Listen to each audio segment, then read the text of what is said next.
salmista que escreveu o Salmo 45, ele disse o seguinte: farei lembrar do teu nome de geração em geração. Então isso aqui é uma promessa que ele fez, mas que não era propriamente ele, era o Espírito Santo. Em toda geração, o Espírito Santo está fazendo lembrar do nome de Deus. Aqueles que são sábios, que colocam o coração na palavra do Senhor Deus, entendem que eles têm uma arma poderosíssima, que ao mesmo tempo é um escudo intransponível. Amigo, com o nome do Senhor nós estamos perfeitamente equipados para qualquer batalha que estejamos passando.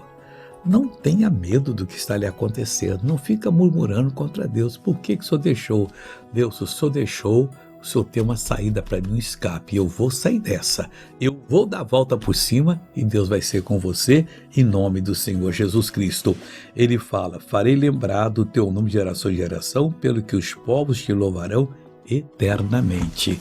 Veja esse testemunho. Eu tenho missionário, que eu tenho problema assim, de labirintite, né? É tão forte que eu enjoo, vomito. Ainda sabe mesmo eu caí. Porque quando eu abaixei a cabeça assim, parecia que eu tinha bebido as cachaças do mundo todo. E eu fui, Mas do mundo todo.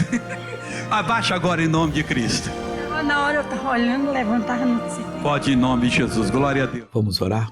Pai, obrigado. A palavra já falou.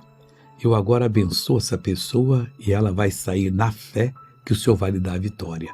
O teu nome, que é lembrar de geração em geração, vai, ó Deus, produzir essa obra. E o Senhor receberá o louvor eternamente. Muito obrigado e amém. Bom dia.